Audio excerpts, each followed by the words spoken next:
সে তো জবরদখল করছে, তার কোনো লিগালিটি নাই যে সে উপদেষ্টা বলে আমাদের কোনো পথ নাই। যেভাবে সে ক্ষমতায় গেছে এটা তো মানে মানুষ খুন করে একটা সিচুয়েশন তৈরি করে তারপরে সে ক্ষমতায় গেল, আমাদের মেরে ফেলা। আর তাছাড়া আমি তো পদত্যাগ করি নাই। আমাদের কনস্টিটিউশনের আর্টিকেল 57 অনুযায়ী যেভাবে পদত্যাগ করতে হয় আমার কিন্তু সেভাবে পদত্যাগ করা হয়নি।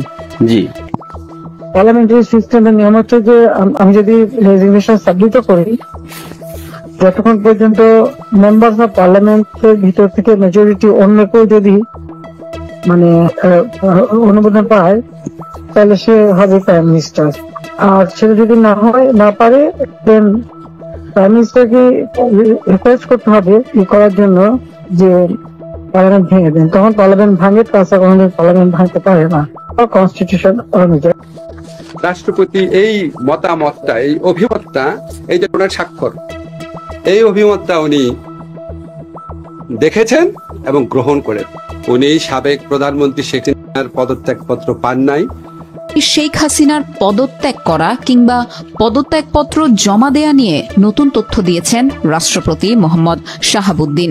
রাষ্ট্রপতি বলেছেন তিনি শুনেছেন যে প্রধানমন্ত্রী শেখ হাসিনা পদত্যাগ করেছেন, কিন্তু তার কাছে এই সংক্রান্ত কোনো দালিলিক প্রমাণ বা নথিপত্র নেই।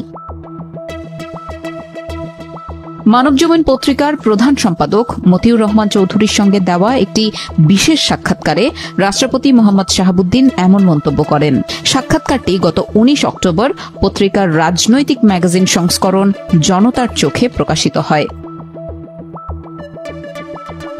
সাংবাদিক মতিউর রহমান চৌধুরীর মতে, প্রধানমন্ত্রীর পদত্যাগপত্র যদি সত্যিই জমা দেওয়া হয়ে থাকে তাহলে সেটির অনুলিপি কারো না কারো কাছে থাকার কথা, কিন্তু 3 সপ্তাহ ধরে বিভিন্ন জায়গায় অনুসন্ধান চালালেও এর খোঁজ কেউ দিতে পারেননি তাকে।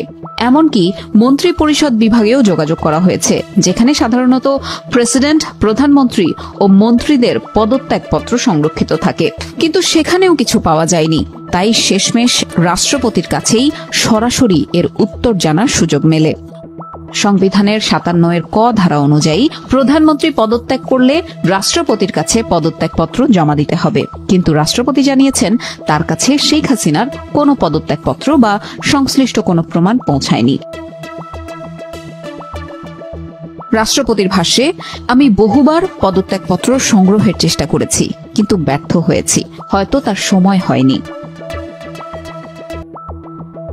সাক্ষাৎকারে রাষ্ট্রপতি বলেন, 5 আগস্ট সকাল 10:30 প্রধানমন্ত্রীর বাসভবন থেকে বঙ্গভবনে ফোন আসে, যেখানে বলা হয়েছিল যে মাননীয় প্রধানমন্ত্রী প্রেসিডেন্টের সাথে সাক্ষাতের জন্য আসবেন। এরপরই বঙ্গভবনে প্রস্তুতি শুরু হয়, কিন্তু 1 ঘন্টার মধ্যেই আরেকটি ফোন আসে যে তিনি আসছেন না। শেখ হাসিনা রাষ্ট্রপতিকে কিছু না জানিয়ে চলে যান। জানিয়ে মোহাম্মদ শাহাবুদ্দিন বলেন, চারদিকে অস্থিরতার খবর, কি হতে যাচ্ছে জানি না। আমি তো গুজবের ওপর নির্ভর করে বসে থাকতে পারি না, তাই সামরিক সচিব জেনারেল আদিলকে বললাম খোঁজ নিতে, তার কাছেও কোনো খবর নেই। আমরা অপেক্ষা করছি, টেলিভিশনের স্ক্রলও দেখছি, কোথাও কোনো খবর নেই।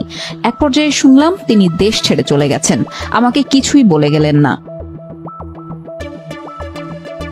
রাষ্ট্রপতি আরো বলেন, সেনাপ্রধান জেনারেল ওয়াকার যখন বঙ্গভবনে এলেন তখন জানার চেষ্টা করেছি প্রধানমন্ত্রী পদত্যাগ করেছেন কিনা। একই জবাব, শুনেছি তিনি পদত্যাগ করেছেন।